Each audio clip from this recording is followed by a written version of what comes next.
Thank you, Emma. So everyone, my name is Zoe and I'm the events manager for Forensic Science Society, and today we have our lovely forensics panel. So we'll get into introducing the panelists. So could you tell us a little bit about yourselves, your name, role and organization you work for? So we'll start off with Jason.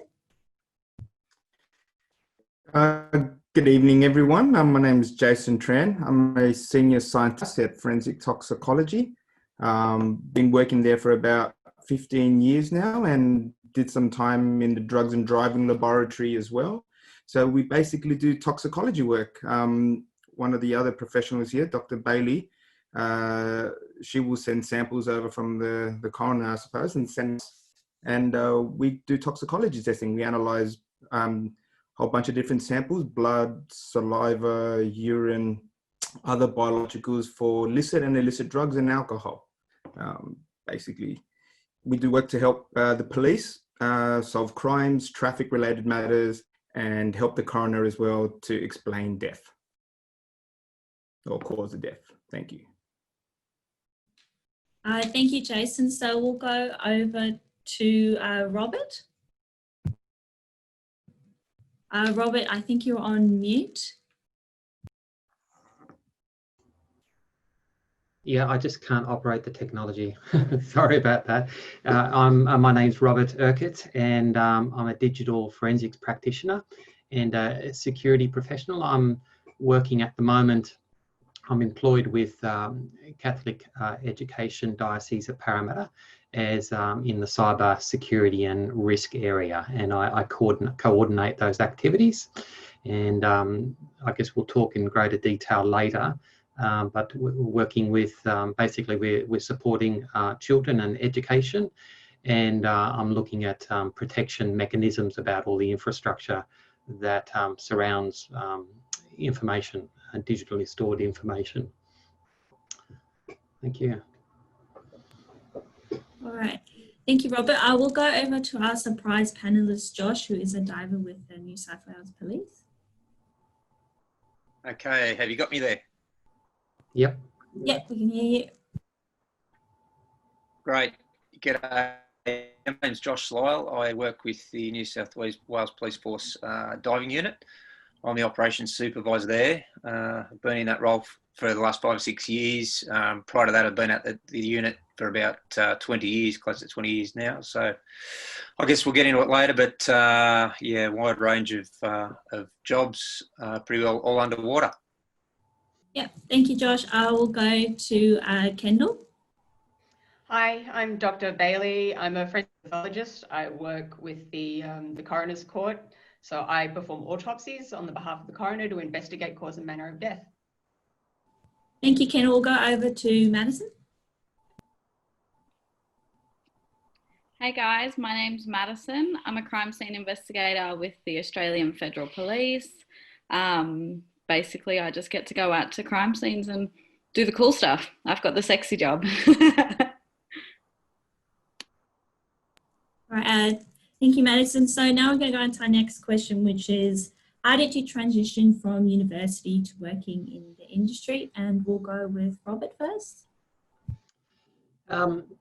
Well, I've done a number of different courses of study. Probably the most relevant would be digital forensics. I've come from an IT background, and in that role, when I was running my own business as an IT support technician, I came across a matter where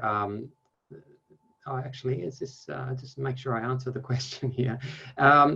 Okay, so sorry, the study I conducted was particular study to do with forensics and security, is a Masters of Information Systems and Security with Charles Sturt University. It's a little bit complex, I guess, how I transitioned from there into work, because I was already running my own practice in computer forensics. I guess I stepped into it. I was already doing computer security, but as I got more skilled, I took on more work in that area. I got a part-time, I actually started stepping away from running my own business, and I got employed with a firm as a cybersecurity consultant for about 2 or 3 days a week. He finally actually, the business ran dry for him, so I actually finally got a job with Catholic Education, full-time role there. So that was kind of my transition into security, information security. I could talk more if you want, but maybe later about the forensics, how I got into computer forensics earlier on. Thank you, Robert. So we'll go to Jason.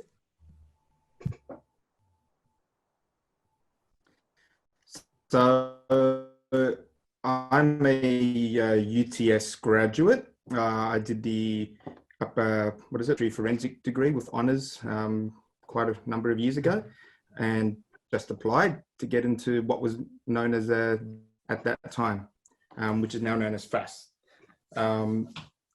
Yeah, that's all I did really.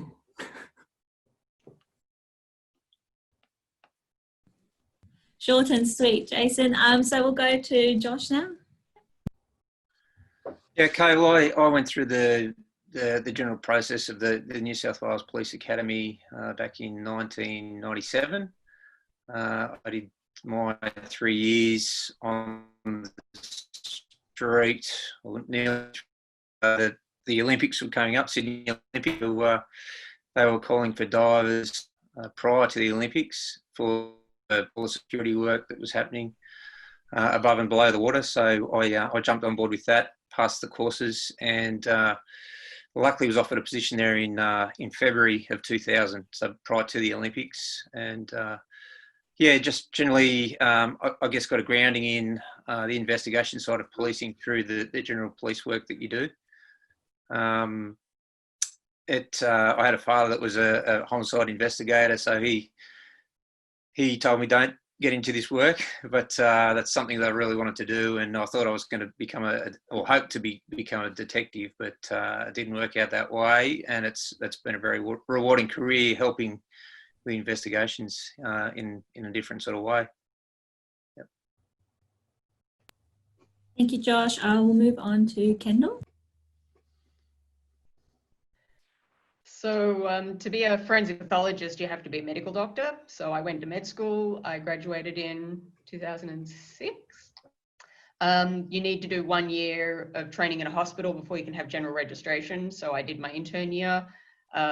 Back when I graduated, if you had a HECS-funded place at university, you were guaranteed a job when you left university by the government. I'm not sure if that's still the case, but it was very easy for me to get a job as an intern and finish my intern training. And then applying for a job as a forensic trainee, I was just very lucky that year there was a few vacancies, and the next year I was able to get a trainee job. So for me, I was incredibly lucky that just the timing was right for me. Yeah. Thank you, Kendall. And Madison?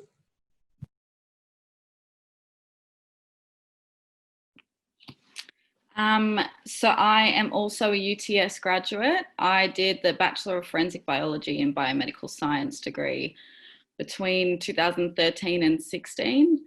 I had a year of working in a pathology lab, which was not exactly what I wanted to do, but you know, any lab experience is good experience as far as I'm concerned. And then I applied for the AFB grad program, and thankfully somehow I got a position in that. And so I started that in 2018. So this is my 3rd year with the AFB now. Yeah, thank you, Madison. So what is your current job consist of today? And we'll start off with Josh.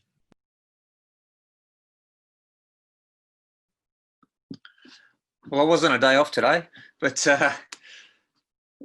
look, so I'm the operations supervisor for the diving unit. I still dive, so I'm diving. I'll give you a quick rundown of the unit. We're a small unit of 13, all guys at the moment. There have been some girls there in the past.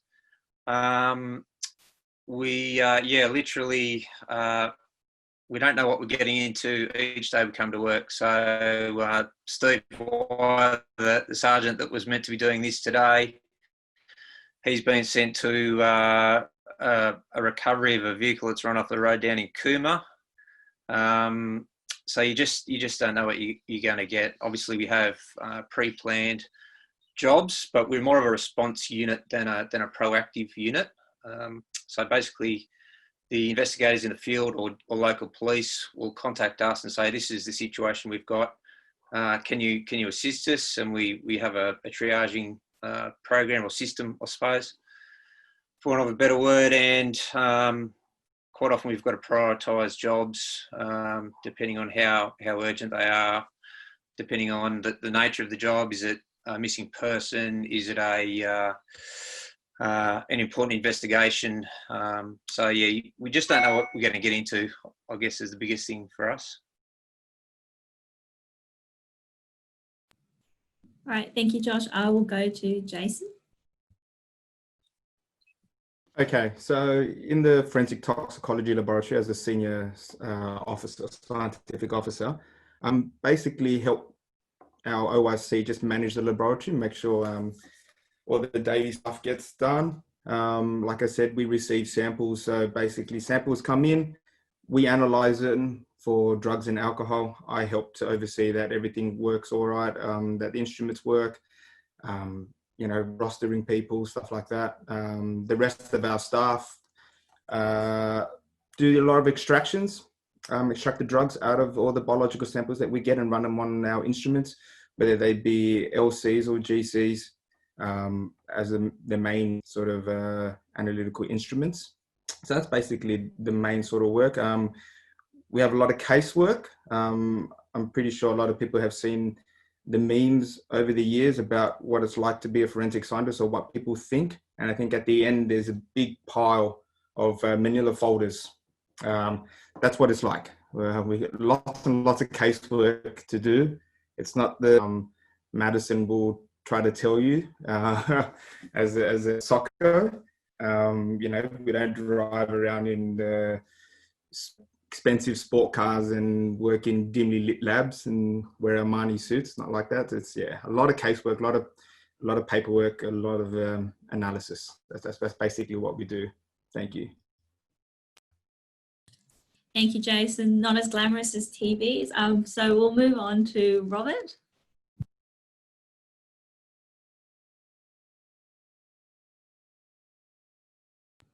Sorry, Robert, you're on mute again. Sorry, it's hard to say what would be involved in a typical day because there's no really typical day for me in computer forensics. I might get I might get a call from an attorney, a barrister who's running some matter, and basically he doesn't know, the top of a computer from the bottom of a computer, and he just needs things explaining. And so I might conduct conversations over the phone, and he might need something writing up. It might be something as simple as that. It might be someone else who's experienced some kind of malicious activity on their server computer, and they suspect it's a criminal, and they need someone to investigate it and basically forensically produce evidence that they can ultimately submit in court. So if it's an urgent matter, I might be packing up my tools, Pelican bags, and jumping in the car and going or flying or going wherever the location is to acquire forensic images of the storage devices on the computers or wherever. And so sometimes that's more exciting those days and those times, those matters. But a lot of the time is sitting in my office or in my lab and just looking at the screen and sifting through, looking for potential evidence in hard drive storage devices. Thanks, Zoe. Yep, thank you, Robert. We'll go to Madison. So much like Josh said, and I guess everyone said the same thing, each day is very different. You never know what you're going to get until it's happening. So yeah, we work a roster. Again, today was a day off for me, which was nice. But yeah, rock up to work, get into your uniform, and then you just wait for the call. What are you going to respond to today? So yeah, very fast paced. Sometimes you're out of the office 5 jobs a day. Sometimes you're sitting there for a whole block of shifts and you won't get called to anything. So it's really quite dependent on what's going on out there. Obviously, the office days are good when you've got a lot of those case files piling up next to you.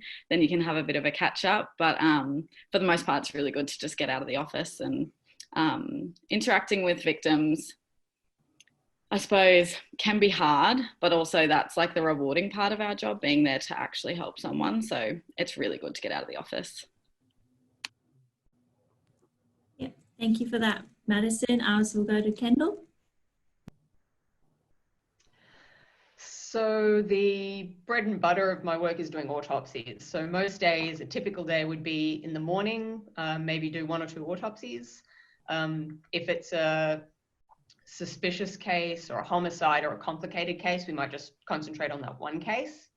And then in the afternoon, it's dictating the case, doing paperwork, looking at the histology, looking down the microscope, reading reports I've got back from, the tox lab or the micro lab, and collating all of that. So the quick part of doing an autopsy is the physical act of examining the person.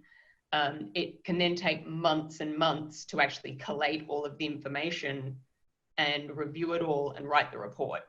So yeah, it's sort of, if it was a TV show, it would be 90% of me typing and reading things and looking in textbooks, and 10% of me doing something exciting or glamorous.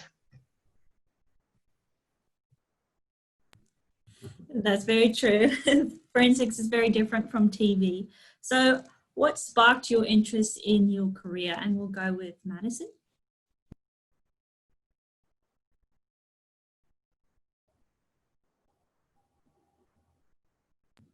Yep. Madison, what sparked your interest in your career? Sorry, I wasn't paying attention.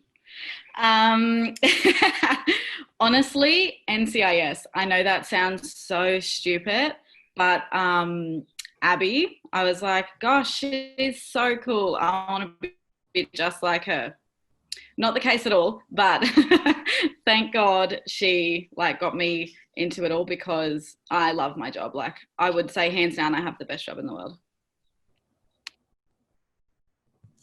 Thank you, Madison. Jason?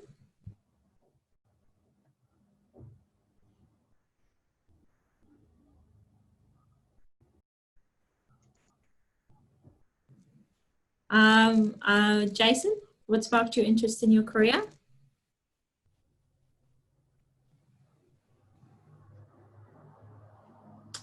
Unlike Madison, I was pre-NCIS era and pre-CSI era. Studying forensics actually ruined those shows for me, especially when you join the workforce. But I've always liked science. I've always liked physics and chemistry. It was something that I like to do, and it was something that was just, I like working with my hands, so sort of led me towards more of the chemistry path.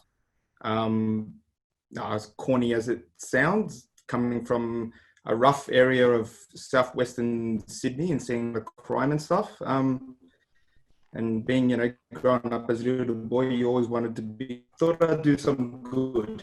I thought this was pretty exciting. I didn't think about forensics at all growing up. So when the time came to pick my uni degree, I took the chance and haven't looked back since. So like Madison said, I can't see myself doing anything else. For me, it's one of the best jobs I could possibly do. Thank you.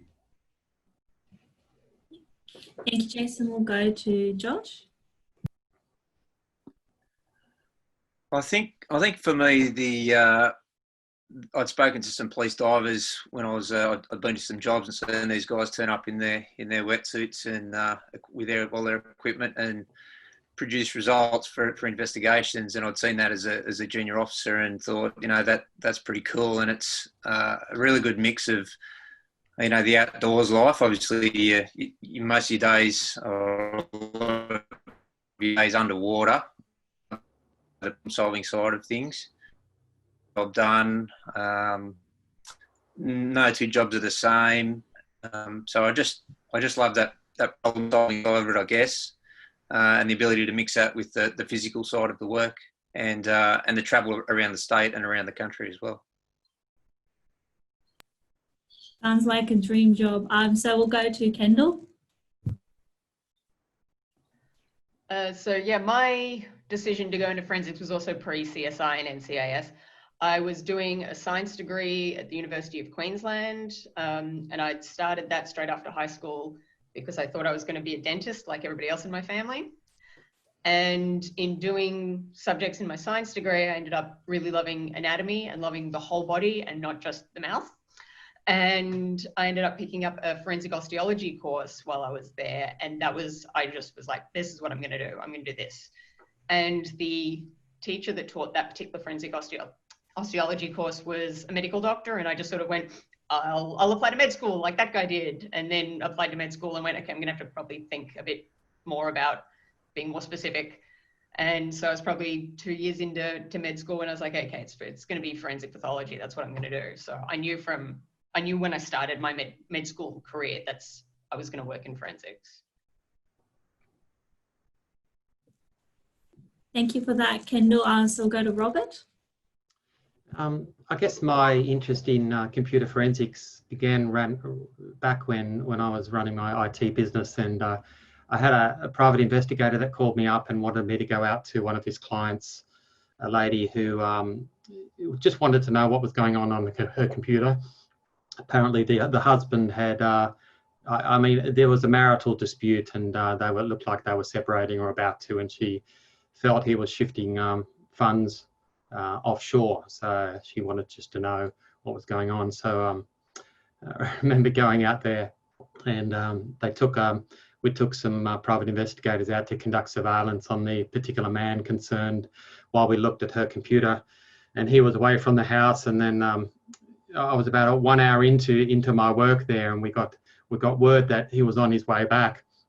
And so she said, look, you better go because I'm not sure how he's going to react. So I had visions of iron bars being hit over me. So I packed up my gear in a hurry and hit the road and headed out. So that was kind of exciting, but a bit scary, but had a few of those, unfortunately. But just the whole aspect, I think, of I faced there afterwards was actually looking into the hard drive, looking at the data on there and just trying to work out what was going on and whether what she suspected was happening. And I got quite excited about that. So from that point, I started doing some more, just upskilling, doing some forensics courses and some different certifications. And yeah, that's where I started. Thank you, Robert. So we'll go on to our next question, which what have been your most significant accomplishments today? And we'll go to Josh.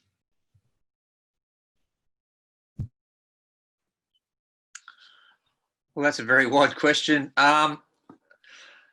Look, I think, initially it was passing the dives course for me, but it's obviously progressed on from there. I think any product we can give the investigators is an accomplishment for us. I mean, there's been some, and we call them, our customers, I guess, that the public. If we can return, the victim of crime or a missing person to a family for a proper burial, I would say, or it's cliche, but a closure for them. That's a big thing for us, but a big thing, and I guess we like a bit like a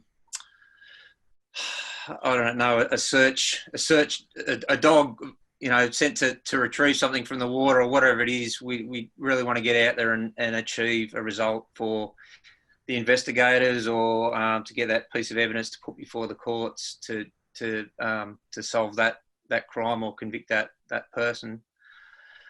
That's the biggest thing for us. I couldn't narrow down the gist of it, but it's wide ranging for us. Thank you, Josh. We'll go to Jason. Most significant accomplishments. I wouldn't say anything personal. It's more of a team environment. Everybody has their role to play in getting results out to the different parties involved. I think maybe when I first started in the drugs and driving laboratory, and we got the new oral fluid testing regime out in conjunction with the police. So I think that was a big deal at the time. I'd never been a part of anything like that. So that was a big deal. And more recently, in conjunction with Ministry of Health, Forensic Toxicology is working a lot with them in trying to keep the community safe in terms of drug use and what else is going on out there.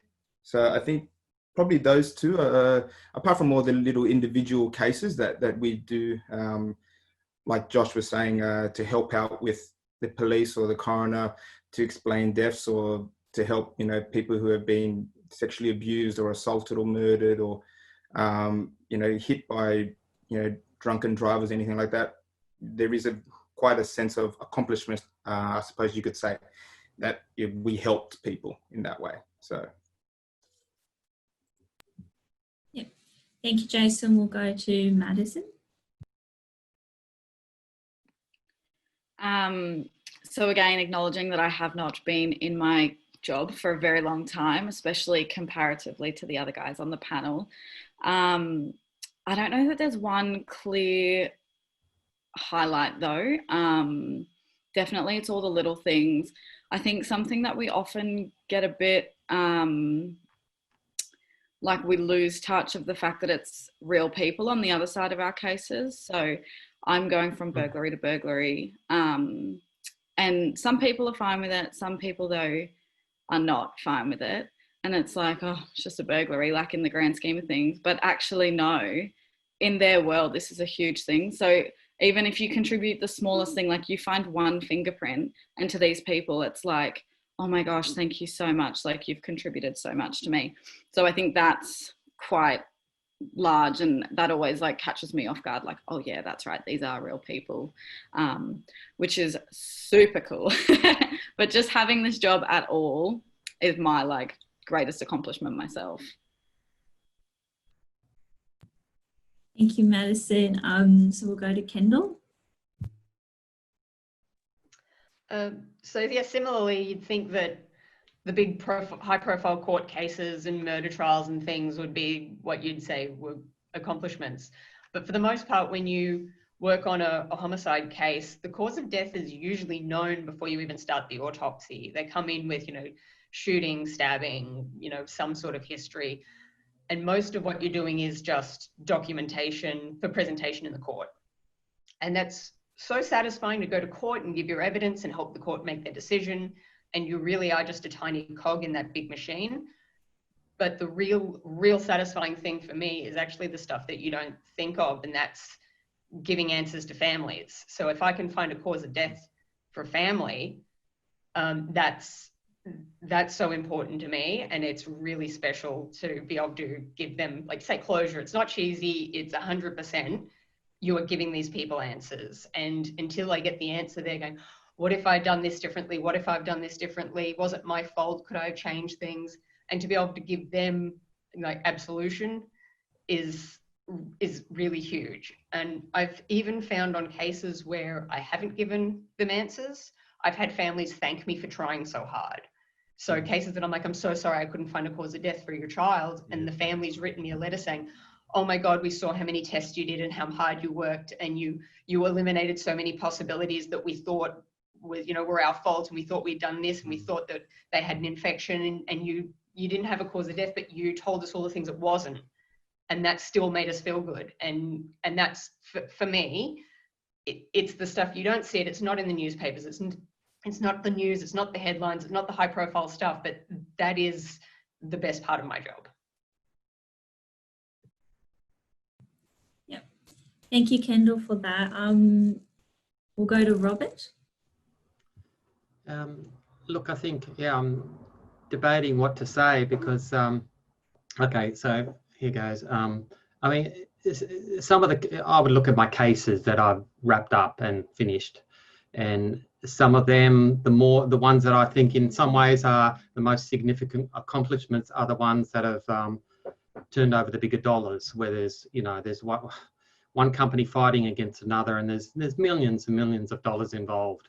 So I mean, sometimes to pull a good outcome and pull up the evidence that supports my client's case and ultimately helps them to win it, I mean, that's wonderful, and that's a great sense of achievement. But I must say, I kind of side with some of the other people on the panel tonight, because when you're dealing with some of the matters I've dealt with involve real people, and you're trying to uncover things that, say in a marital dispute or something, things that are deeply unsettling for the people involved, and or another investigation where someone was investigating malpractice and their child had died, and I was getting involved in there in the medical instruments and analysing those. And when at the end of the day you can come back and pull up some great evidence which really helps them unravel the mystery, it's very it's very great sense of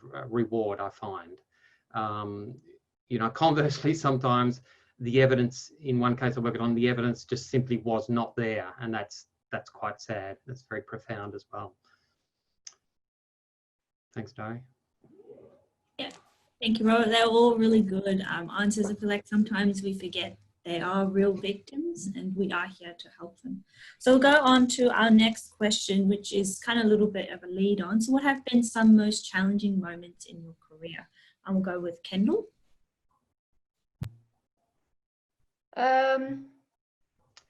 Well, my work is emotionally challenging every day. Some days are harder than others. Some days you're totally fine, and then other days you just get a case that's very difficult to deal with. Deceased children are always hard to deal with. I struggle with that all the time. But on the other hand, I'm like, if I don't do this, if I don't put my emotions aside, I can't help the family.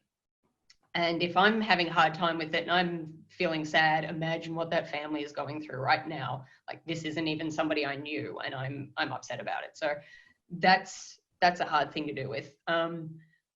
You're a doctor that none of your patients ever get better, which is like nobody ever gets up and walks off and, is cured. And like every single story I read has a sad ending. And that is one of the things I think a lot of people that come into this work aren't emotionally prepared for. I think, they see it on TV and it seems really glamorous and you think, oh yeah, I'm helping people. And that's all the positive side of it, but you very rarely see the positive side, but you will always see the negative side.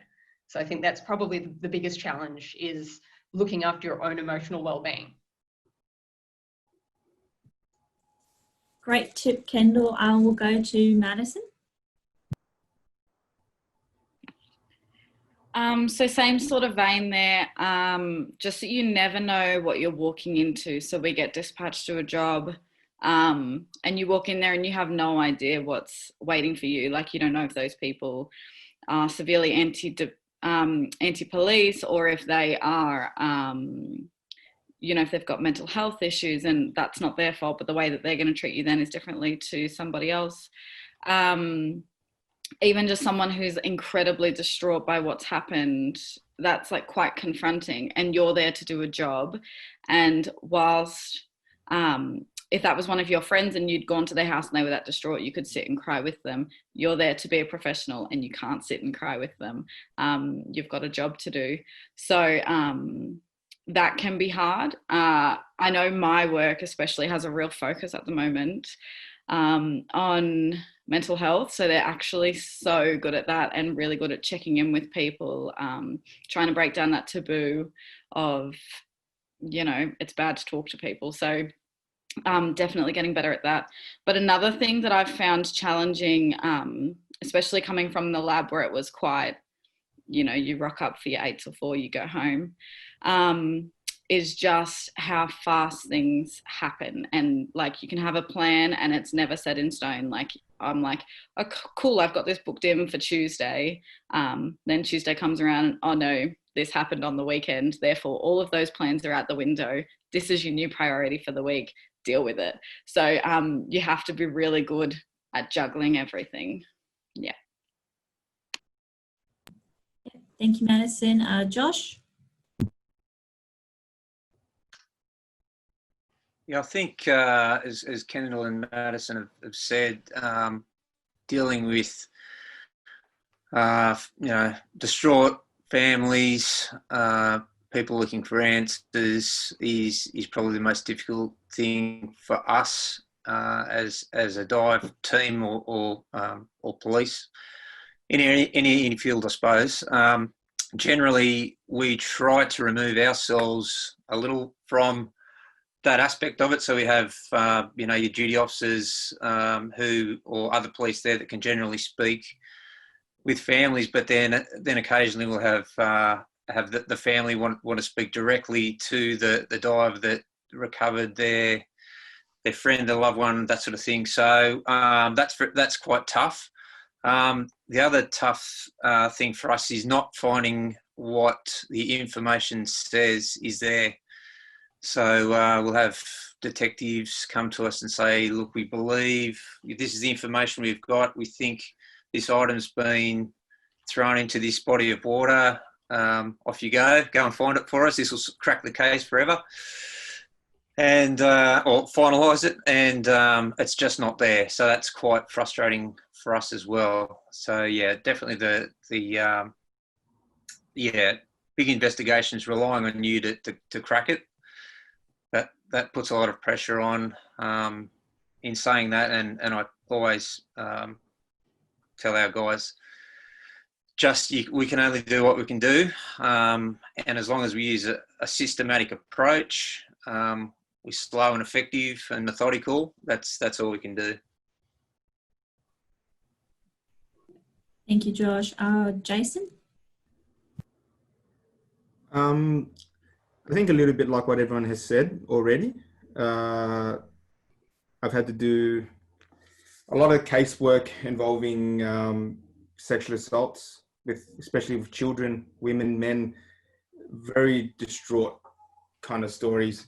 And now in forensic toxicology, like Kendall said, all the death, it's very hard to take. I'm a father of a little boy, and when I read those stories about children, man, I 99% of the times I can't finish the story.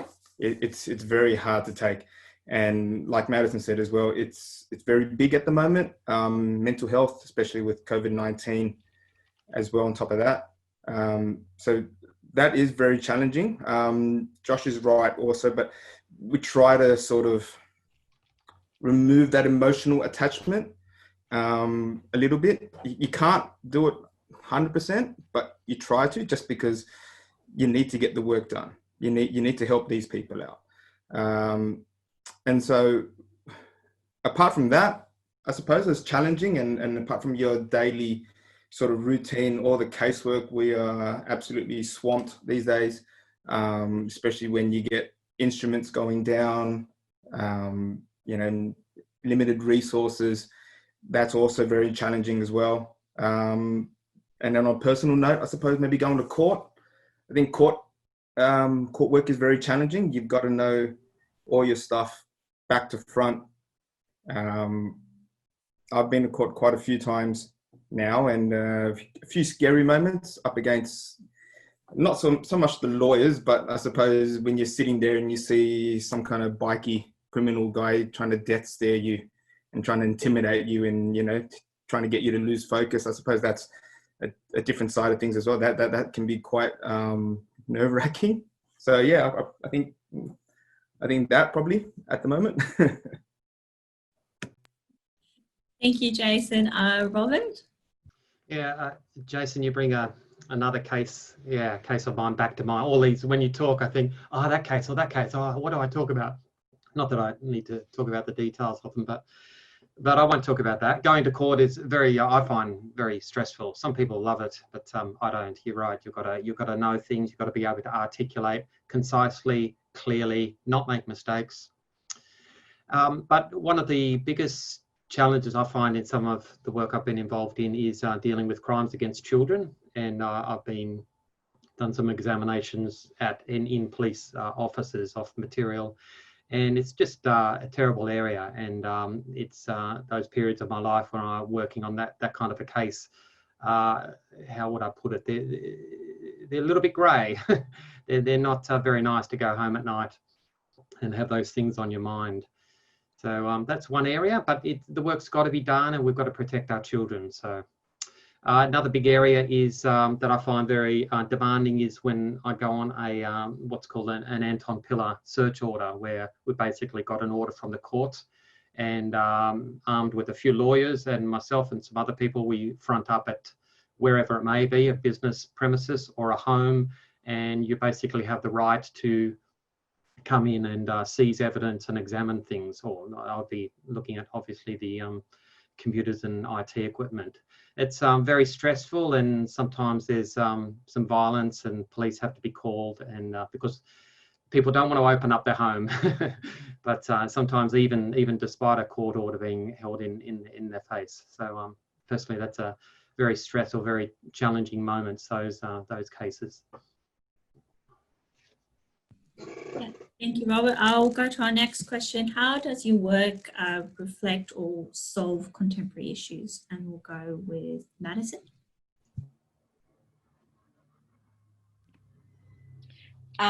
So in the most obvious sense, we are literally contributing to solving crime.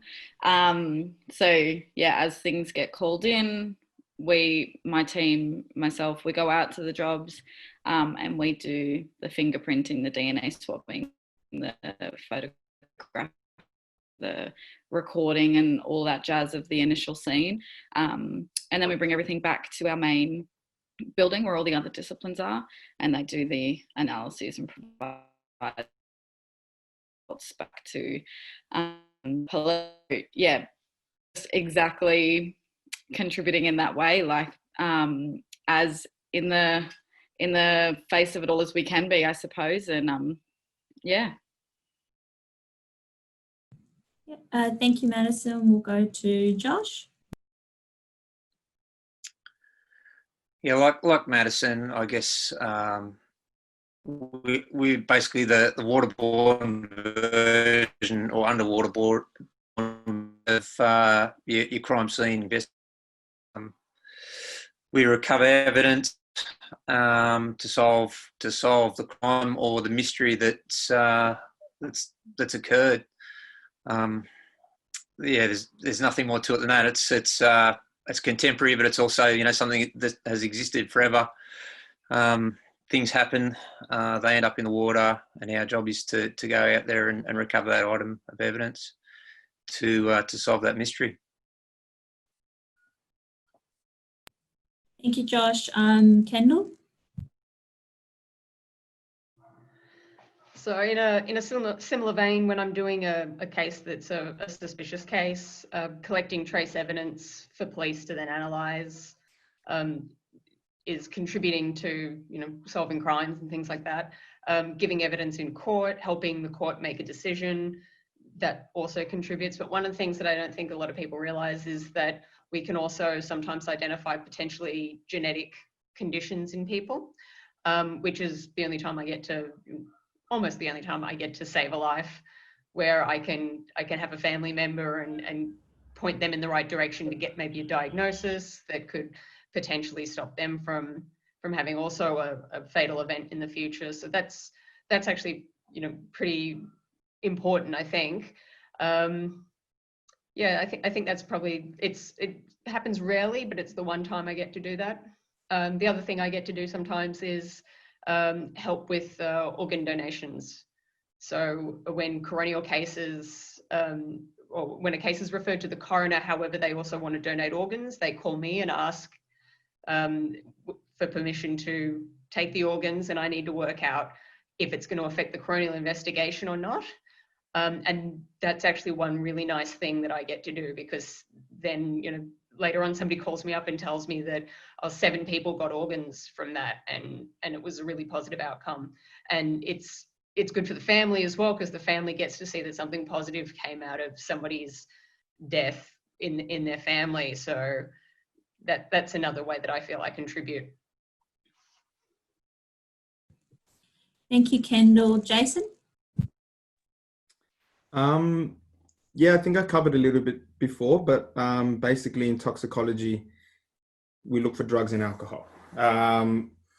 In the driving traffic side of things, we work closely with police to sort of keep all those, drugged up drivers off the road, basically. Try to keep the roads safe for the community and everyone in New South Wales anyway.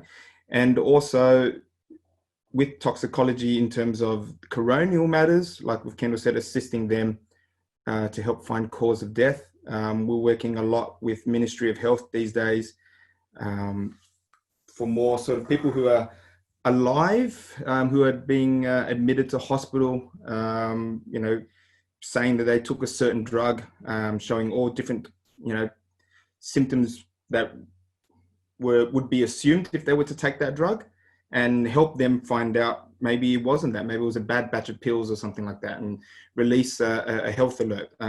Examples would be especially through the music festivals that were happening over the last couple of years. Obviously, it's quietening down a little bit now. No more music festivals at the moment. But yeah, stuff like that. So, yeah. Thank you, Jason. Robert?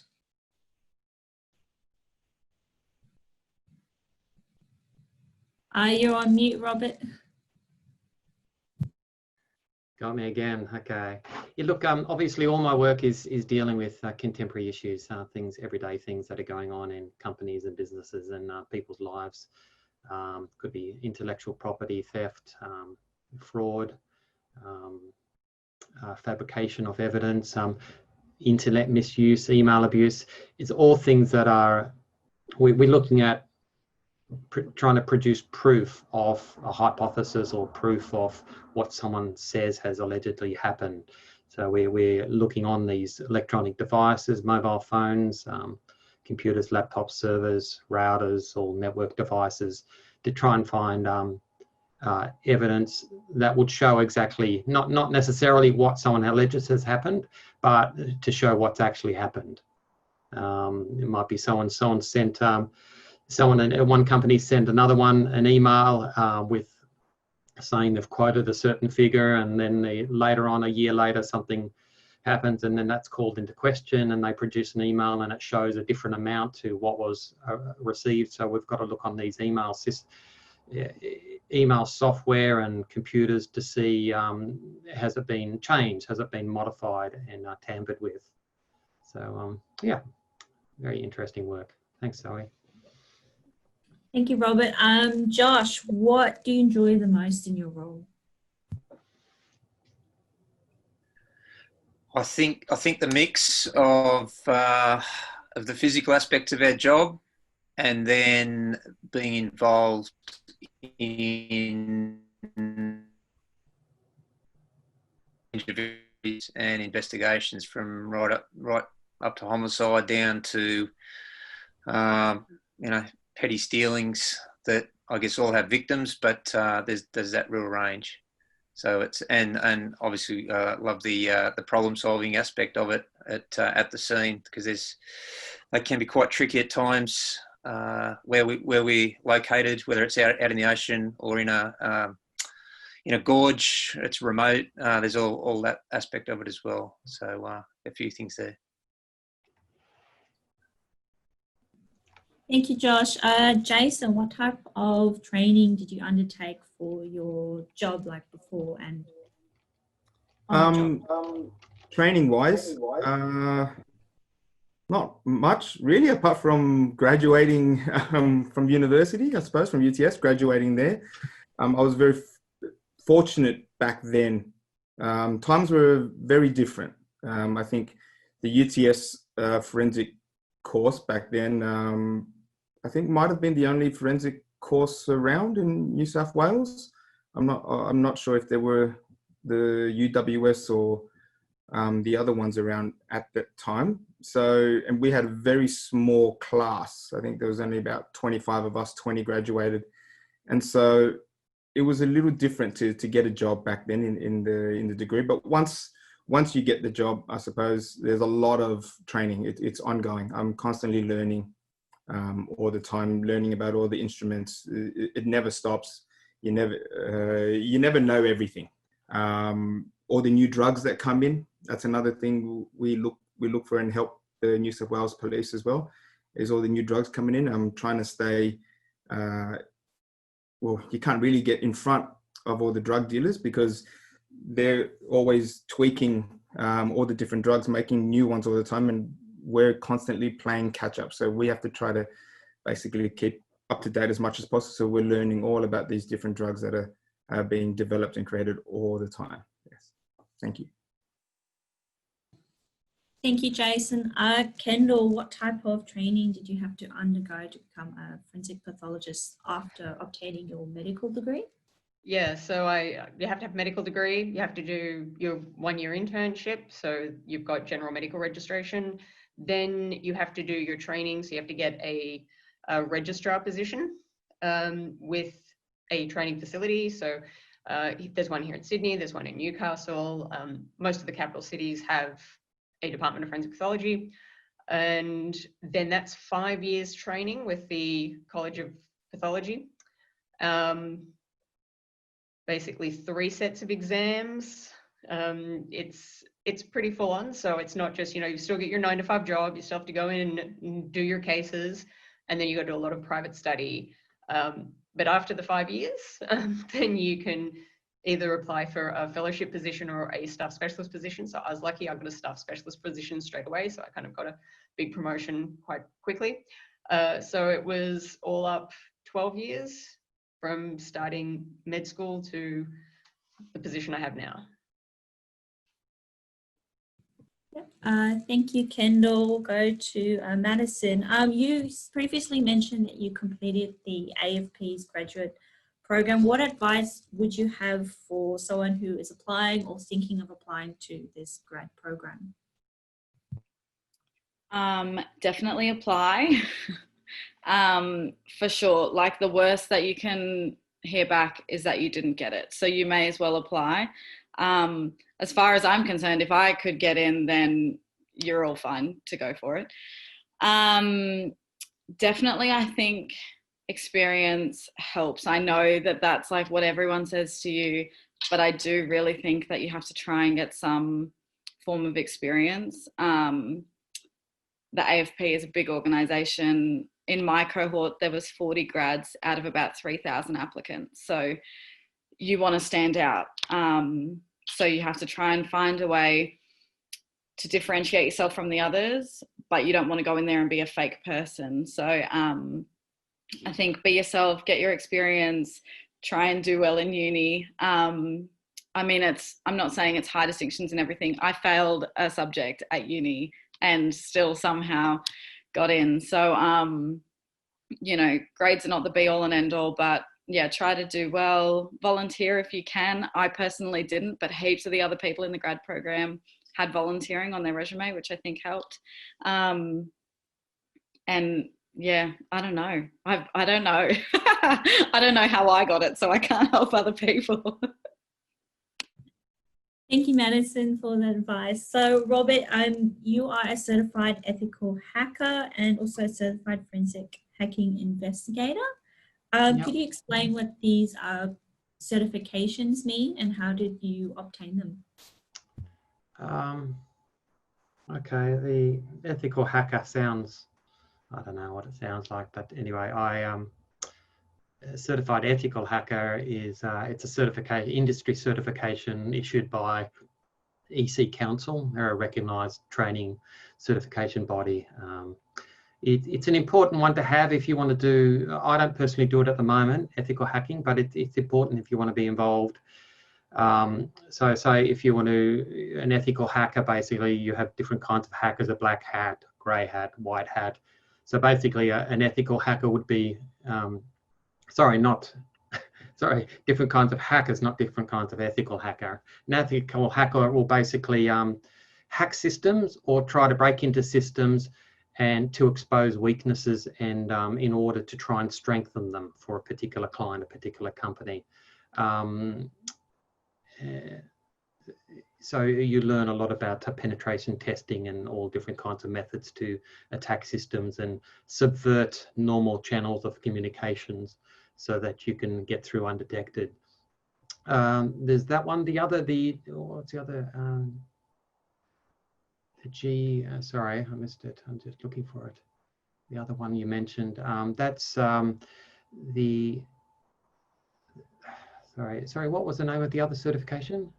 It was the Certified Forensic Hacking Investigator. For the oh, right, okay. So basically the slant to that is to present, look for and find evidence and to be able to present it in a manner that's presentable in court. So it's a different edge to it, that particular course. Again, that one's with EC Council.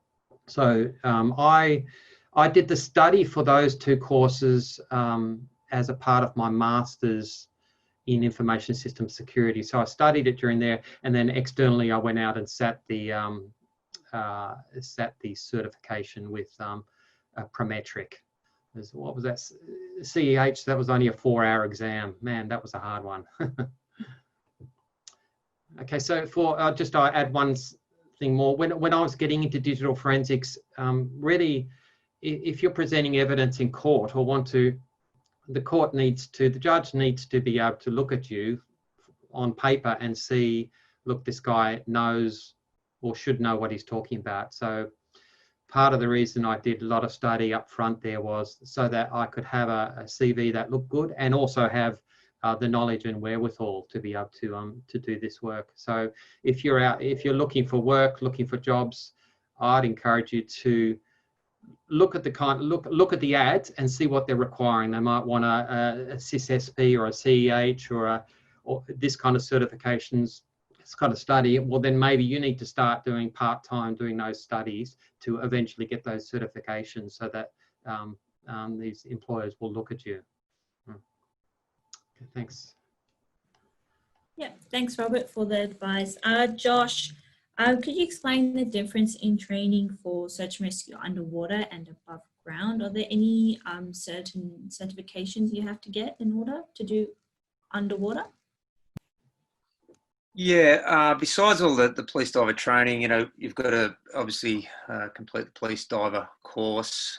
Prior to that, you've got to be a police officer for, in New South Wales, it's 3 years. It may be different for other states.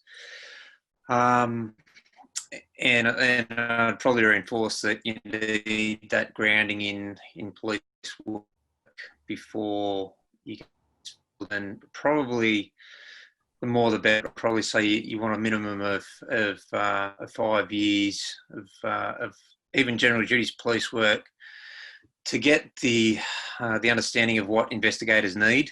But as far as specific qualifications, no. Forensic wise, no. We quite often guided by the land-based experts on work a lot from them, but there's a lot of different courses that we undertake. Sonar courses, I guess crime scene mapping courses using sonar video. Other than that, it's basically the courses that we're a training school, a dive training school, a commercial diver training school for police. So it's just been techniques that have been handed down over the years. I guess it's been operating the unit as a unit since 1935, so there's a bit of history there. Thank you, Josh. Madison, what are some career goals for your future? So I've only been doing the crime scene investigator role for about a year now. So my first goal is to get sign off so that I can start working independently. I was lucky enough, so we have 2 teams in our in crime scenes for the AFP. We've got property crime and major crime. I think other jurisdictions have those as like quite separate teams, but for us it's all in the one team, and there's just like a couple of property members amongst the major team members. And yeah, I was lucky enough to get a job in major before I've even gotten property sign off. So that's exciting. So big goal for me is to get my sign off, start going to more major stuff so that I can contribute more broadly. Would love to get deployed somewhere someday, but start small. Thanks, Madison. Your future sounds interesting. So, Robert, we'll go back to you. What programming languages should someone interested in digital forensics know or learn? Sorry, programs or programming languages? Programming languages. Look, in forensics and in security, it's helpful to know scripting languages. JavaScript, Perl, Ruby, PowerShell. These are all things that would give you a head start if you could just tuck yourself away in the evenings in the dark and big fat fingers and just do some training online, even get up to speed on those. They'll definitely give you a head start. Yeah. What about some software any current or postgrad students should be familiar with? Software. I mean, there's the expensive tools, the name brands are for doing forensics examinations and sifting through data. You're looking at tools called NCASE Forensic, X-Ways, FTK. These are like $10,000 tools. So, but there's other things you can look. If you're at graduate level and you haven't got the bucks, then you can look at open source tools that a lot of them are based on Linux. So know Linux, learn up on Linux, how to use that operating system. Things like tools such as the Sleuth Kit, Windows internals, and there's a mile of different open source tools that'll let you really cut your teeth and get into doing examining and looking at data.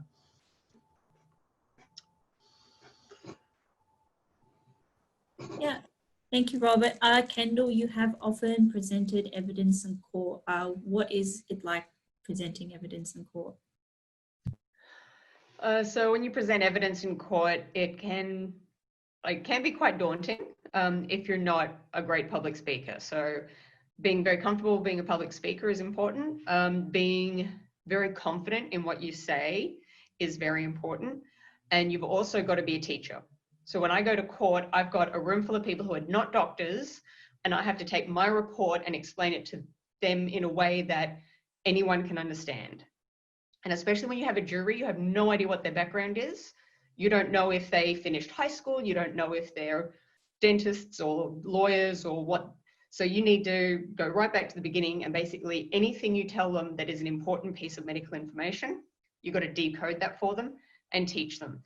So a lot of my reports have a lot of anatomy terminology in it. So it's important that I can then explain that in lay terms that they can understand. Any conclusions I come to, I need to be able to explain to them how I came to that conclusion so they understand my process. And it's quite satisfying. Like when I go to court, it's really important to keep eye contact with the jury. You can see them understanding, you can see them engaging. If they're like nodding off, you know you're not doing your job well. So you need to keep them engaged, and because at the end of the day, you're there to educate the court so the court can make the right decision. I'm not there with any horse in the race. I am a neutral witness.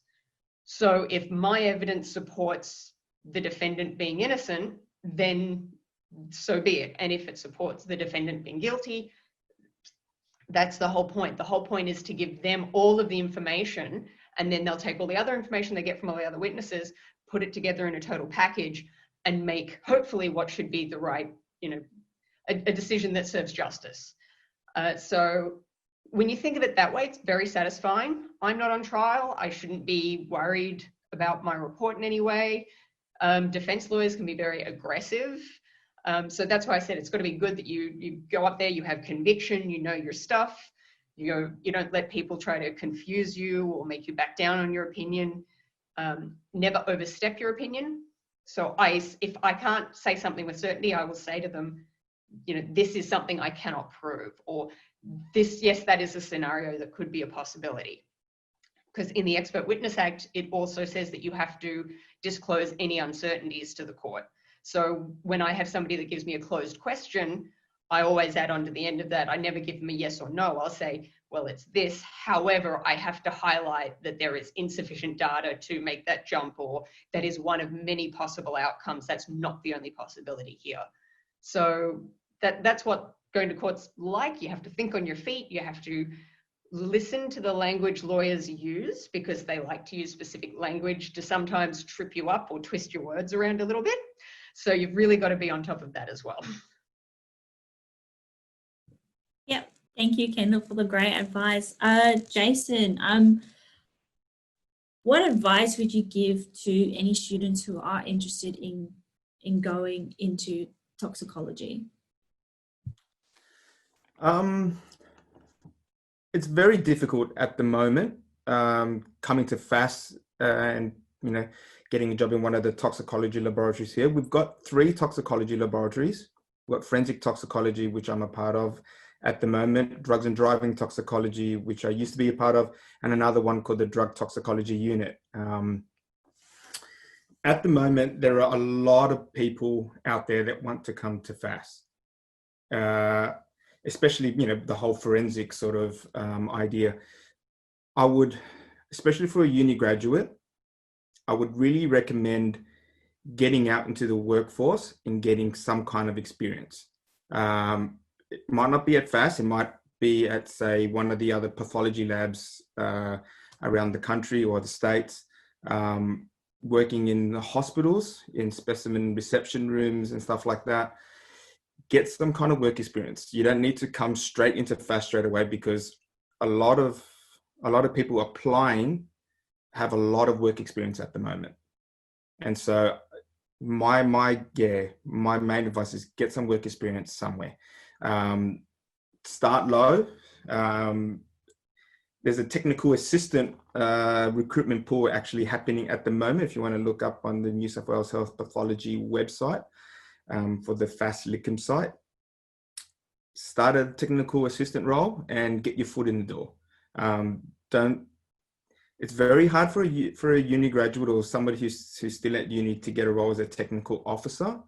I've been involved in a lot of recruitment over the years, 2 big ones recently, and we get 100 and something applicants. We've got to narrow it down to just a few just for interview. And like I said, there's lots of people with lots of experience applying.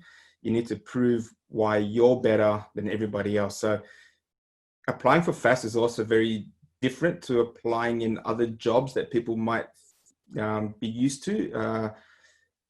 We have a selection criteria that you need to address. You need to really demonstrate that you meet every single point in that selection criteria. Give us everything. Being a UTS forensic student or graduate is the perfect starting point to get to us. We've got many disciplines, not just in toxicology, and UTS has a very good course out there. So try to get some work experience. That's my main thing. And really sell yourself when it comes to these applications. Don't be afraid to call any of the lab managers or the conveners of those interviews and ask them for advice in terms of get to know the lab, get to know that specific lab, what they do, what instruments they use, the processes, know the legislation that that laboratory has to abide by as well, or get to really know that lab, know it back to front, and that will give you a big advantage over some of the other people who are just applying. Yep, thank you, Jason, for that great advice. Josh, what advice would you give to someone who is interested in being part of the New South Wales Police Diving Unit? Okay, yeah, as I said before, you'll have to join the police and go through the initial training. I believe there's a degree there possibly at the moment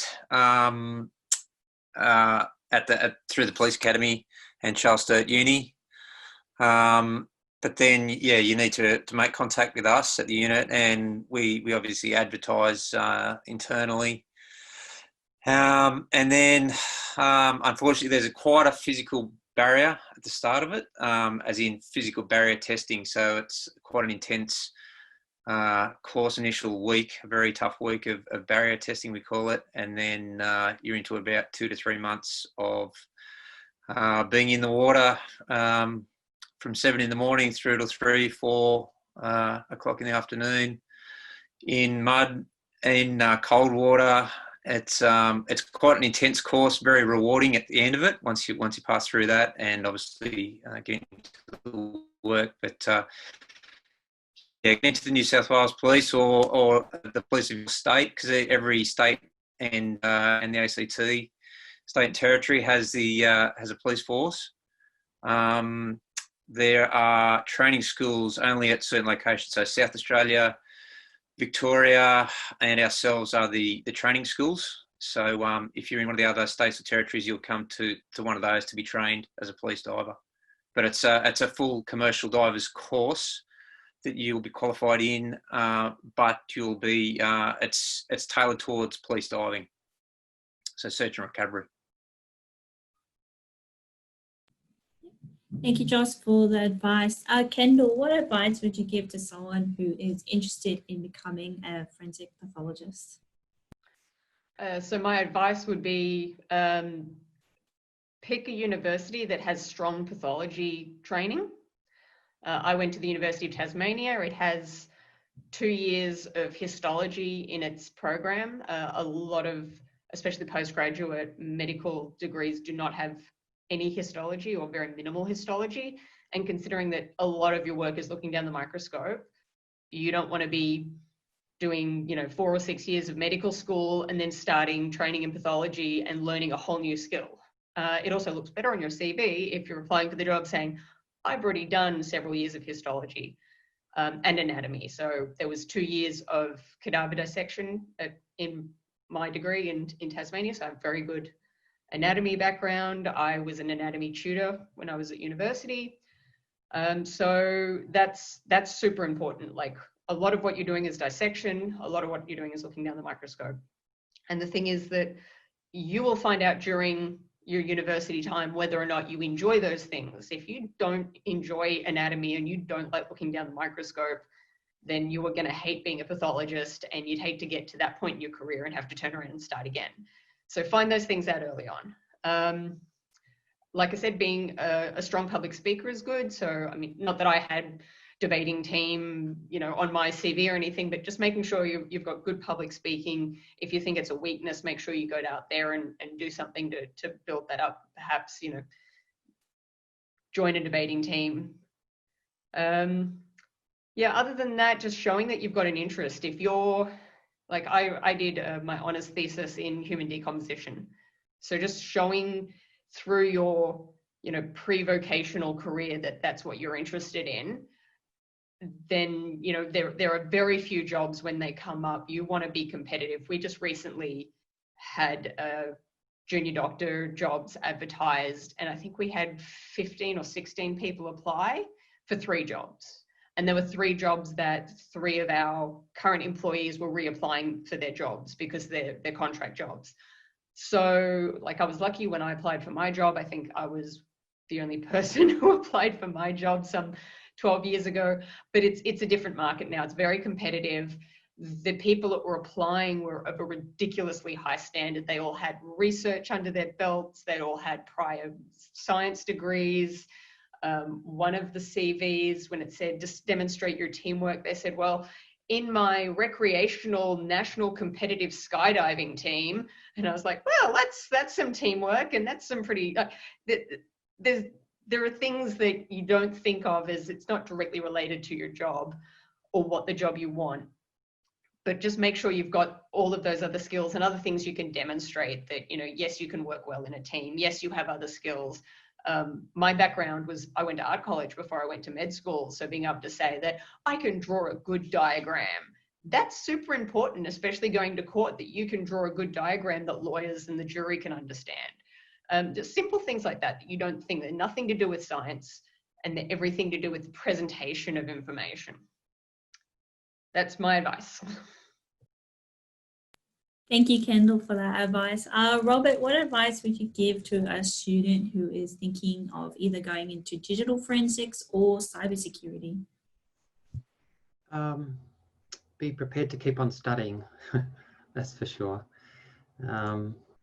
Yeah, I think I've been studying for the last 10 years continuously, one level or another. But if you want to get into these areas, then yeah, again, I said before, look at what the ads are saying, what they're wanting, and start pursuing those certifications. If you're getting into, particularly if you're going into digital forensics, I would be learning. You need to learn file systems, what comprises a file, how it's structured in an operating system, how operating systems work. You might want to, you could do some basic online courses in file systems and computer forensics to get you started.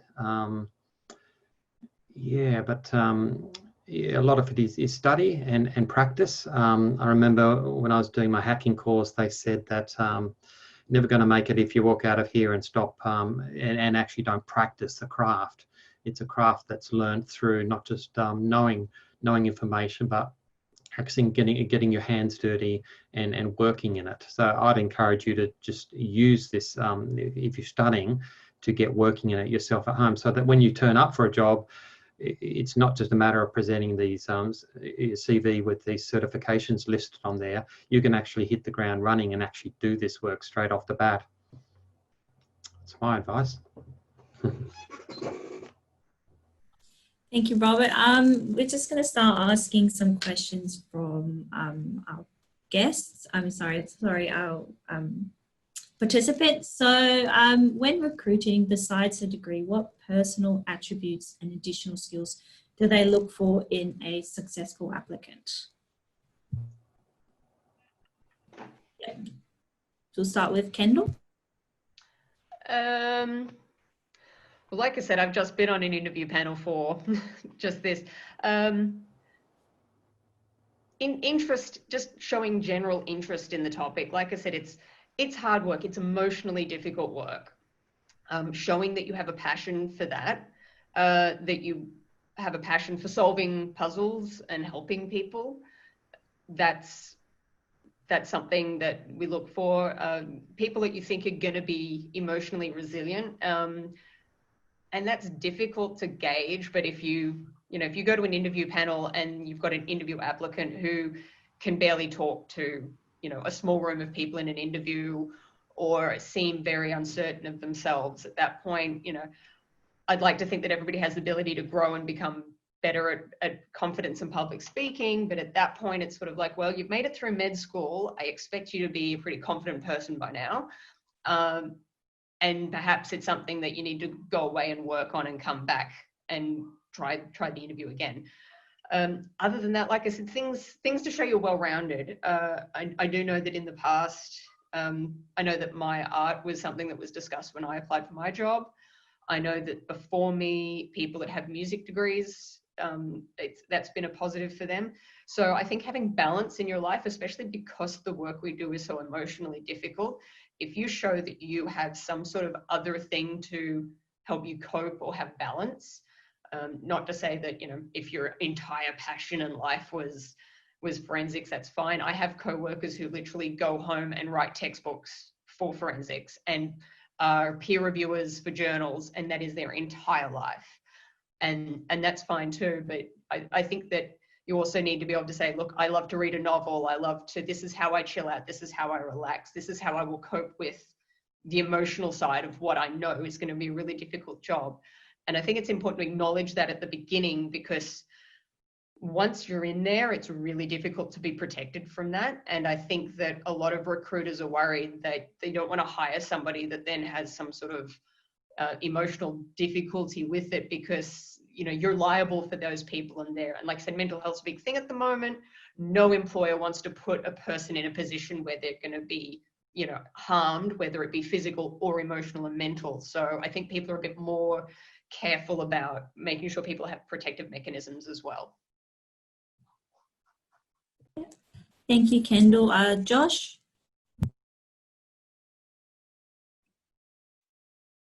Yeah, you just came through a bit broken on that question. Was it characteristics of an applicant? Was that the question? Yeah, personal attributes and additional skills. Yeah, okay. I think we like, well, we definitely like the determined, good team workers, ability to think by themselves in stressful situations. Even though we're always using safe diving practices and stay together, sometimes you're in zero visibility. You need someone, something happens, react quickly and decisively as a safety issue. And just, yeah, analytical problem solvers, most definitely. Understanding what the mission or the aim of the job is. So we want people to not just go out there and search for whatever. We want them to use every bit of their nous to go out there and find what they're looking for from start to finish. And then obviously, because we're in all different conditions, we need people to be relatively fit and motivated to keep their fitness at a high standard. That's probably the major ones. Yeah. Thank you, Josh. Madison, you mentioned that gaining experience is imperative when looking for applying for graduate positions. Apart from internships, where can you gain experience within the industry while studying? So as I'm pretty sure it was Kendall was saying before, getting experience anywhere is quite crucial. Prior to the grad program, I had 5 years of experience in retail, which is not relevant at all. However, it shows you're good at working with a team, you're good at customer service, like, you know how to hold yourself and deal with the public, blah, blah, blah. But in terms of getting science experience, I applied for a histology lab. I worked in a histology lab, which was not the forensics that I wanted to do. I wasn't very good at histology in uni. I didn't have a huge interest in that. But that's where I applied. So I was in an independent lab. I know there's places like Lavity and Capital. Sometimes it is hard to get in. A lot of places want someone with experience, so you just have to look around and find a lab that's willing to take some uni graduates. It was actually one of the professors at UTS who helped me get that job. If I could remember his name, I would let you know. I apologize. But yeah, not necessarily an internship. Mine was definitely not an internship. It was just getting out there and finding a lab technician job that helped. Yeah, thank you, Madison. Jason, the FAST technical assistant position you mentioned before, is it attached to a specific unit or area of FAST, for example, toxicology or the biology lab, or does it include rotations through each unit? So what we found in the past and very recently, I've just been involved in 2 very current or recent recruitment drives, is that the different labs, say for example, technical assistants or technical officers, when they advertise for a position, everybody sort of steps on their toes, each other's toes. Technical assistants and technical officers under the award system for New South Wales Health sort of means they can go between one lab to another, even though certain labs will prefer a different type of applicant, depending on the background, such as in UTS, you guys have the biology, DNA, forensic course, and then you have the chemistry-based forensic course. Obviously, my lab, toxicology, we would prefer a chemistry-based one, whereas biology DNA, they would prefer biology DNA background. So we decided, instead of stepping on everybody's toes and you know, taking people from other people all the time, we decided to do one big recruitment drive for a general technical assistant pool, whereby then all the labs then, if they needed a TA, they would then just go in there, search through all the successful ones that went through the initial calls, and then pick whoever they on paper and based on their initial interviews, I suppose, were more suitable for them or who they liked the most, and then go through another little separate interview after that, as opposed to each lab conducting an interview of their own.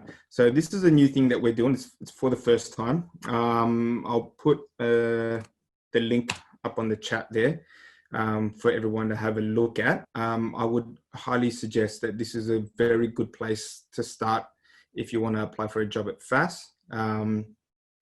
There's lots of different disciplines, as I said before. There's the toxicology one, there's the illicit drugs analysis unit as well, biology, DNA, chemical criminalistics. They all have TAs. We do go through quite a few TAs every year, whether they find other jobs elsewhere or they get sort of promoted in-house to different sort of higher levels. But I think it's a good place to get your foot in the door. Otherwise, like Madison said, pathology labs like Laverty or Douglas is another. They're very common sort of places where we get a lot of applicants coming from as well. And the hospital, St. Vincent's RPA, in their specimen receipt unit, I would highly suggest getting experience. It's having masters and PhDs and stuff like that are good, especially if you look in our field. A lot of the big shots, I suppose you call them, have a lot of PhDs. They put out a lot of papers and stuff. But I was very lucky to get my job. I did not perform very well when I was at uni. I was, I think, more interested in the bar. And one thing I did do though is apply for a job before anybody else. I think I was very lucky. I think that's what a lot of the applicants need to do. Not because I'm not saying that you guys aren't intelligent enough. I wouldn't get a job today. I would struggle to get my job as a technical officer that I did all those years ago. It's so competitive.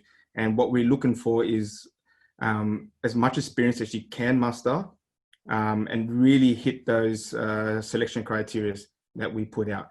Do not answer yes or no for any of them, because that's an automatic car. If you just say, yes, I have experience, or yes, I can do this, nah, you're out. We won't even look at the rest of your application. Really go through, give us a good detailed response about how you meet all those little points. And each point will have little sub points as well. Hit them all. We want to see it. You really have to make yourself stand out above everybody else. So yeah, good luck. Thank you, Jason, for the great advice and also putting in that link. Robert, I have a question for you. Someone wanted to ask you about the work you do with Anton Pillar search orders. And since these are civil remedies, they were wondering whether you do a lot of civil cases and cases that aren't necessarily always criminal. Yes, I do. Majority would be civil matters. The criminal ones that I'm involved in are working for defence, defending the accused generally. Yep, I do a lot of civil stuff as well. Yes. Sorry.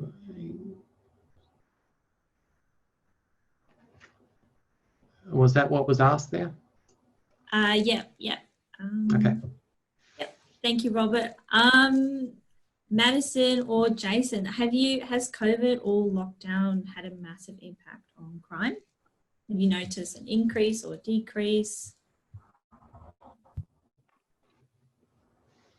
I'll go. So yes, COVID has impacted the crime space. I think not in the way that we originally thought. I'm in Canberra, so everything down here is a little bit different to everywhere else in the world. But yeah, we thought that, so initially business burglaries went through the roof. Like we had so many of those, much more than usual. Then we thought that there would be a lot of the more serious stuff happening, which it didn't. What has had a huge increase is overnight burglaries and home invasion type things, because everyone's working from home, everyone's in the house more. There's a lot of victims actually dealing with the POIs, which then creates heaps of other flow-on effects, because that's obviously much more confronting if you come home and your house has been burgled versus if you're in your house and you are getting held up. Quite different. So we've noticed a really big spike in that sort of thing. And not so much a big trend that they thought we were going to see was a rise in domestic violence, which we haven't had as much as we thought we would, which is a good thing, but yeah.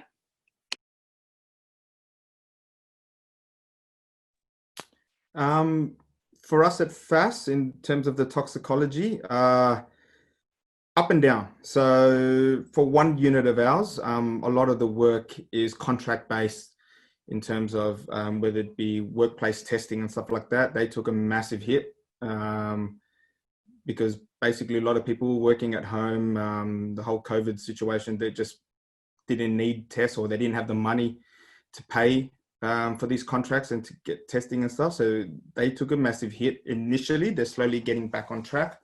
In terms of one of the other units, traffic related, a lot of the police were being deployed into other areas, such as border patrol, door knockings and stuff for COVID positives. So, and also they weren't doing RBTs and RDTs anymore. So they took a little hit for a little while, but once again, they're slowly getting back on track as well. In terms of our forensic toxicology coronial work, it hasn't really slowed down for us, I'd say. I think due to the way the lab is structured at the moment, with some people working from home, some working on site, we're actually busier than ever. We've got a lot of projects going on. So yeah, we are absolutely chockers. Thank you, Jason and Madison. Josh, what initially drew you to diving? Did you anticipate joining the New South Wales Policing Diving Unit? Look, I love the outdoorsy type activities, and that was, I guess, a natural progression to go through that stream. And I had wanted to do the initial, my initial thoughts were I'd be an investigator of some sort, but no, I can sort of combine the two, and that was the main reason I progressed into that. And then the Olympics came up, and it was just a bit of an opportunity that was too good to pass up at the time, and it's just progressed on, and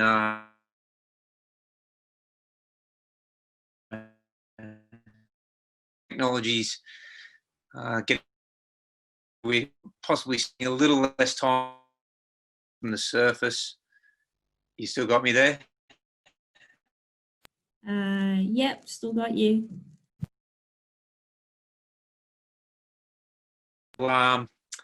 It's it was just the combination of the two, really.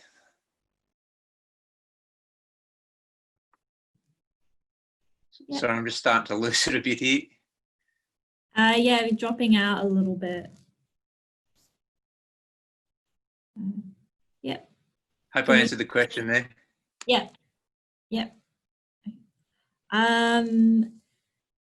Kendall, when investigating on the coroner's behalf, what are some key information you might need or questions you look to answer? So it really depends on the case. What I need or what I think I need as a doctor might not be what the coroner needs from a legal point of view, and that neither of those things might line up with what the family needs from their point of view. So, a lot of families, I might, as a doctor, be like, no, I need to know the exact cause of death. Whereas the family is sort of saying, well, actually, no, our spiritual beliefs mean that having a funeral within this certain time period is more important to us than actually having those answers about the cause of death. So there's a big negotiation between three different parties to find a middle ground. And when that is found and the coroner gives me a legal order, sometimes there's certain parameters, sometimes there's a specific question to be answered. Sometimes the question is just the cause of death. Sometimes it's that the person has had some event and been in hospital, and then during a procedure, something perhaps went wrong and they've got a specific question about, did this go wrong? We suspect it. And you can then go in and say, well, yes, it did, or no, it didn't. That wasn't the problem. So that can also give answers to the hospitals when they're looking at their procedures and error rates and things like that.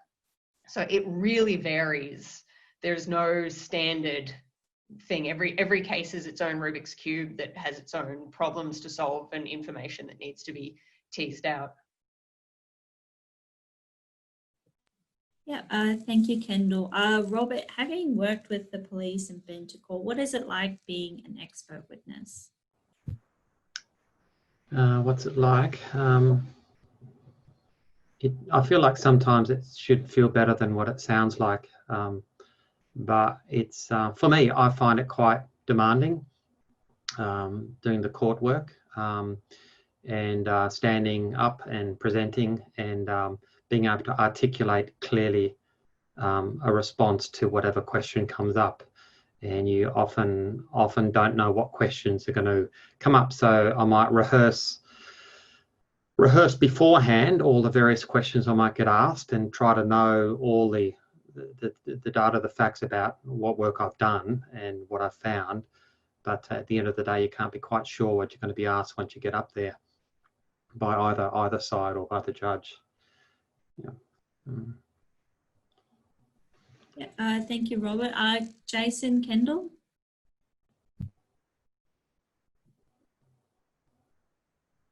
Both being too polite. Yeah, so like I already touched upon what it's like giving evidence in court, that you've got to be confident, be able to think on your feet. Sometimes they ask you a question that, you didn't anticipate. The things that lawyers are thinking about are not the things that scientists are thinking about. Like, we have a very different way of looking at things, and the lawyers are using information for a different means, or painting a different picture, or creating a different narrative, basically. So sometimes the questions you think you are going to get asked are nothing to do with the cause of death. I know I've gone to court where the entire time all I was asked about was the body mass index of the person that had died and how tall they were. Nothing to do with it. And you walk out just going, I have no idea where they're going with this and what story they're painting, what narrative they're going to have. But all of the things that you're in there going, okay, I know all of these injuries and I know what I'm going to answer, and they don't ask you any of it. I know that when I did the Roger Rogerson, Jamie Gow murder, one of the questions was about the tattoos. So I was shown photographs of tattoos, and were these the tattoos you saw on the body? And I'm like, maybe, like I don't recognize them. They have to crop them down so far to show them in court. And then I'm told, oh, well, we'll tell you that these are the photos the crime scene officers took. Were they the tattoos you saw? I'm like, well, if you're telling me that they're the tattoos I saw, then yes, they're the tattoos I saw. But where is this line of questioning going? And it's nothing. So, like you say, you can rehearse and you can practice, but they are going to ask you weird stuff. You got to think on your feet, not say the wrong thing or say something that's misleading or overstepping your expert. If you want to ask me about tattoos, I'm sorry, I'm a medical doctor. I'm not a tattoo artist. Why are you asking me this?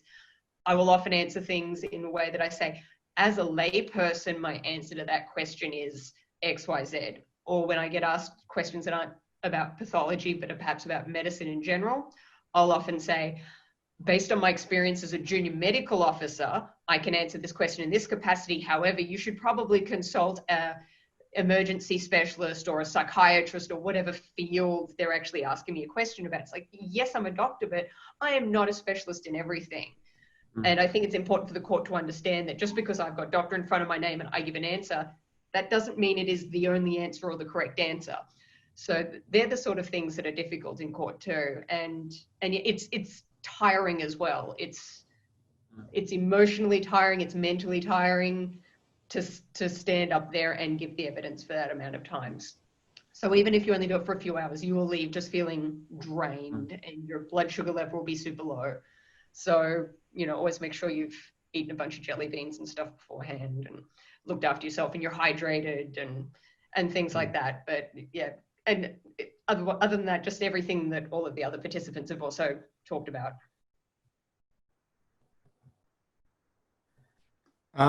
Yeah, I think a lot of what Kendall just said is reflected by some of the experiences that I've had as well. It's a funny thing, court. You watch a lot of TV and stuff, and it's nothing like that.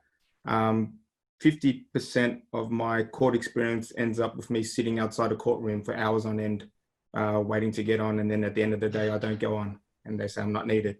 But I find it I find it quite challenging to keep in mind that I am a representative of science. The defense will always, if the defense wants me up on the stand, it's because they want to tear apart my work. They want to discredit me. They want to, you know, say I've done something wrong somewhere, that there could be a mistake somewhere. If the prosecution side wants me, which is usually the police, they want me to give evidence to back up sort of their other evidence and, you know, supposedly put the bad guys behind bars. You have to remember you're not part of the police or the defense. You have to be sort of neutral to the science. I find it very challenging sometimes, just because you do get a bit of a background story of, you know, of what happens in certain cases and stuff, and you want that guy to go behind bars and stuff like that. So so sometimes it's quite challenging in that aspect. I first got on the stand as a technical officer as a junior very, very long time ago, and there was a big bikie there. He was deaf staring me the whole time. He had his 15-year-old daughter next to him, and she had her daughter next to her. So it really scared me. And there's a lot of things that I could have said that I really did not word very well. And it was a big learning experience for me. And I think I had done some sort of court training sort of stuff before. It's nothing like actually going to court, nothing at all. We try to help the staff out a lot. Basically, if somebody goes to court, we bring a few people who've never been before, or don't have much experience, to try to get them into the courtroom, to see all the little things like that, to try to really prepare them. So you will get a lot of training, as much as we can give you. But yeah, sometimes it's quite frustrating as well. Like what Kendall said, you don't know where they're going with their questioning. A lot of my court stuff is sorted out before the hearing. So I will speak to the prosecutors and I'll say, look, you know, this is what we found. I'll guide them through a few of the science behind it and help them, because a lot of the times for my cases anyway, they don't really know anything about the case. They find out everything about the case the day before or the morning of. They're so busy themselves. So sometimes it's quite frustrating like that too, because you know more than they do. Hi everyone. Sorry, just cutting in really quick to let you all know we only have about 15 minutes left of the panel, so fire in the rest of your questions. We have had a couple about postgraduate positions more in detail. We won't be answering these tonight, but if you stay tuned, on the 9th of October, we actually have a postgraduate information session where we will be hearing more about these programs. Right, thank you, Olivia, for that bit, and thank you, Jason and Kendall, for the question. Josh, what do you plan to do in the future? What are your future plans for your career? Well, as long as I can stay fit, I'll stay where I am. As I said, it really interests me, and the future of police diving and evidence gathering is still really interesting, and the technology it's just going forward in leaps and bounds, which is making our job a whole lot easier. Kendall and Jason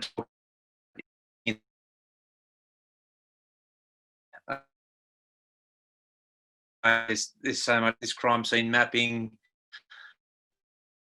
there's sonar, navigation stuff, better video stuff, all this stuff underwater, and it's all time stamped.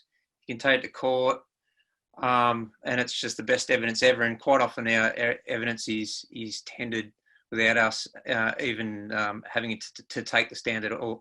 So that's one of my roles, is looking at what there is in the future for police diving, and to make it give us better results, basically. Yeah, so I don't plan to go anywhere for some time. Thank you, Josh. Madison, what certifications and qualifications did you have to have in order to work with the police as a civilian?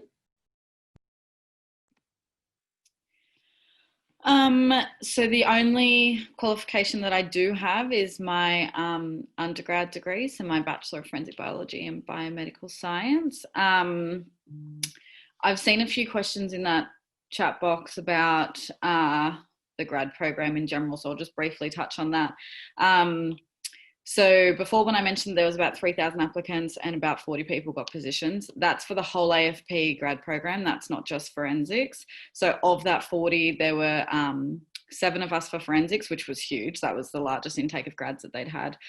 Some people go to areas like HR, ministerial, law, finance, media, you know, so you can go anywhere really with that grad program. And the only thing that you need is a degree. To get into forensics, you need a science degree. Unfortunately, we've just closed our pool recently, so we do hiring pools as well. We had an external round recently that shut, and grad program applications should open again early next year. I think about March usually they open. But yeah, only a science degree is needed to get into forensics, and most people in certainly AFP forensics are unsworn. There's not that many sworn members. Thank you, Madison. Have any of the those who have gone to court, have you come across an instance where lawyers or judicial officers have misconceptions, misunderstandings, or unrealistic expectations of what forensic science involves? So we'll go with Jason. A little bit, but that's why, like I was saying before, I usually have quite a lengthy discussion with the DPP beforehand, and I try to encourage it. I say, look, speak to me first. Try to have a conversation with them and explain to them, look, this is what I found. Explain to them that I'm also not a pharmacologist and I can't give evidence outside of my scope about sort of, whether the person was impaired or not. We can only comment on the actual work that we've done, everything that we're actually involved with, and not with other things. Sometimes it can be very frustrating. I'll give you an example. One time we were giving evidence about concentration of something, and the units, they were confused about the units. They didn't know what milligrams per litre meant. And so they asked us, what did the M stand for? And what does it mean? What does the G stand for? What does it mean? What does the little line stand for? What does that mean? And same with the L. And I'm just thinking, are you serious? This is not helping. So yes, it can be a little frustrating. But like I said, I try to guide them beforehand with what our results actually mean. So yes. Yeah, thank you, Jason. Robert or Kendall? So talking about unrealistic expectations, yeah, I think a lot of the time our clients are unrealistic. They want to know the truth and know exactly what happened. Other times they don't care about what happened. They just want it to go their way and to support their case. One particularly disappointing time was when there was some I should have put it, it was in a case where someone died, and there was an investigation involving some devices at a hospital where there was possibly some malpractice. But at the end of the day, I went out to site, acquired all the data, the hard drives, took it back to the lab, did a long analysis, and at the end of the day, what my findings were that because certain IT practices hadn't been in place correctly, backups hadn't been made of the system, and on the system, the hard drive space had gotten so low that data had been overwritten and irrecoverably erased.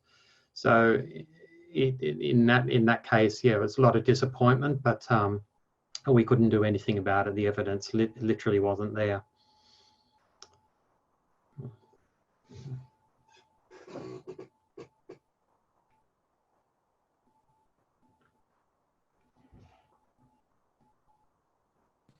Yeah, thank you, Robert. Kendall, do you have anything to add?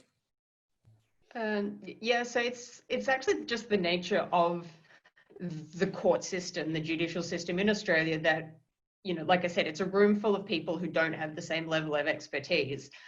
And as an expert witness, you are being called into the court to educate the court and allow them to make a decision. So you're always going to have people who misunderstand or misconstrue or overstep. And like I said, as an expert witness under the Expert Witness Act, part of your role is to also say when there are uncertainties, shortcomings, or things that can't be explained. So that's always an important part of your role. Many times I've had lawyers ask me dumb questions, not understanding my report, read out things in my report in the incorrect context. But like Jason said, if you have a discussion with the lawyers beforehand, they can ask all of their dumb questions there, and then they know not to ask them in court. The DPP is pretty good with doing that. I always encourage a discussion with defence as well. Like I said, I'm an impartial witness for both sides. I would always like to have that discussion. I've had really great discussions with defence lawyers. They've asked all of their questions, realised that it's not going to go anywhere or not support their case, or it's irrelevant, and then they cut it out, and it cuts down the amount of time you spend on the witness stand as well. They know, just say, yes, we agree on all of these points, we're going to move over it. And having said that, I've also had cases where the defence has refused to speak to me beforehand, asked me a bunch of questions and got very angry at my answers. I've had a case where I had a discussion with the defence literally minutes before I went on the stand, where I told them, because they said it was a shooting, and they said, oh, the trajectory of the bullet holes that you said they're downwards, so that means the shooter has to be taller than the victim. And I was like, no, it just means that they're going downwards when that person's in the anatomical position. That person could have been kneeling or sitting or leaning forwards or lying on the floor. I don't know what the relationship between that person's body and the firearm and the person holding the firearm was. That, was the person holding the firearm standing up, on some phone books or on a milk crate or up a flight of stairs? Like, I don't know. That does not. And then literally get on the stand, and he goes, you said the gunshot wounds are downwards, so the shooter must have been taller than the victim. And I went, my inner monologue was like, I literally just told you this. And so then we had to go through it again on the stand. It's like, the point of that was so you don't look like an idiot asking me this question when I'm on the stand in front of the jury, and it cuts down all of the time for everybody. So yes, sometimes you do get frustrated. Sometimes they still decide to ask you the dumb questions. I don't know what the end point of that is. Like I said, sometimes they ask you questions that aren't scientific and aren't medical, and I have no idea how that's working into their case. Maybe it's very, very clever and it's part of their grand scheme, or maybe it isn't. I don't know. I'm not a lawyer, so just along for the ride for that part. Thank you, Kendall, Jason, and Robert. Robert, just a quick question. What is the difference between digital forensics and cybersecurity? Digital forensics is where we're looking at after the fact. Some incidents happened and we're investigating to find out what did happen back then. I think cybersecurity is more about, that's all about trying to prepare for an attack, prepare for things to go wrong, which they will. It's not a matter of if, it's just a matter of time. You'll get attacked, you'll be compromised, things will break, So you're looking at predicting what's going to happen and then putting in systems, protection mechanisms to mitigate against those risks and those potential, the vulnerabilities and the potential threats. Yeah, that's how I would define it. Yeah. Thank you, Robert. We'll just have the last few questions as we're almost running out of time. There was a question in the chat for Kendall. Someone said they're interested in forensic pathology, but they're not very sure if they want to do a medical degree. Are there any jobs in the area of forensic pathology that do not require a medical degree? So we have a lot of people that work in our department. Only the pathologists have medical degrees. I work very closely with an autopsy technician who come from all kinds of backgrounds. There's not really any course or training you can do. I know that TAFE does or did an introduction to mortuary arts, I think it was. I'm not sure if they still offer that, but I know some people that have done that. A lot of people now have a science degree or have gone to UTS and done the forensics course. So a lot of our applicants have got that, but we've got people who have no degrees. We have people who used to be police officers. It's a lot of on-the-job training. But again, if you've got a biology background and you know a lot of anatomy, then you've got a better opportunity to get your foot in the door and have a better chance of getting that job. We always get a lot of applicants for those positions. We also have a lot of turnover in those positions. They're physically demanding. There's a lot of manual labor. There's a lot of heavy lifting. So it's essentially evisceration and reconstruction of the bodies. It's very satisfying work, especially when you do get your reconstruction skills up and you can reconstruct a body and you know that you are reconstructing that person so their family can see them for the last time and have that memory, especially when somebody's a car accident victim. You know, you don't want that lasting memory for the family to be the injuries that they had, and to be able to reconstruct the body in a way that the family can then view them and have that goodbye. I know that my technicians take a lot of pride in their work from that point of view. So it can be very, very satisfying work. They also operate our CT scanner. So you get to operate some cool, fancy flash equipment. So yes, there is an opportunity to come and work in that field. We also have clerical positions. So we have office jobs if people want to, you know, get their foot in the door that way or participate that way. We have medical secretaries. So my typist who types all my dictations helps me format my reports. She needs to have very good English skills. I say she, that was very sexist of me. She or he needs to have very good English skills. All our typists are females at the moment. And also a good idea about medical vocabulary or scientific vocabulary, because there's a lot of terminology in there. They're going to have to be typing and listening to on the dictation. So, you know, there's lots of different opportunities in our department to work in those fields. So you don't just have to have gone to med school and do what I do. Thank you, Kendall. We'll just have one last question. So Josh or Madison, what advice would you give to someone who wants to work with the police, either New South Wales or AFP? I'll go first. Yeah, go for it. There's so many different fields.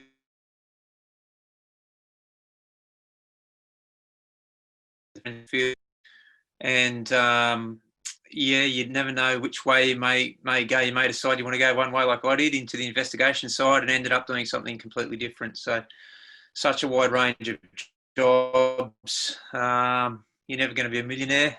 It pays okay, but it's not great. Yeah, and then you can work all around the country. And then I know a lot of people that have gained their skills in various areas and moved on to the private sector and done quite well out of that. So there's a heap of options there. Madison, I guess.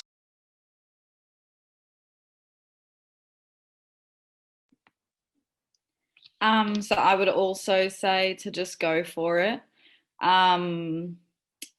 Whilst I'm not sworn, a lot of my friends have now gone sworn. A lot of people that were in the grad program with me went across to the sworn side of things. But whether you're going to be sworn or unsworn, the police is just a good organisation to work for. I think it's very rewarding work. A thing that I would like to highlight is you have to know when you're applying for the police that you're applying for the police. So there is a certain level of integrity and such that is expected of you. That does not, though, mean that you can't have ever had a life prior to now. It's not like, oh, you've had a speeding ticket, therefore you can never apply.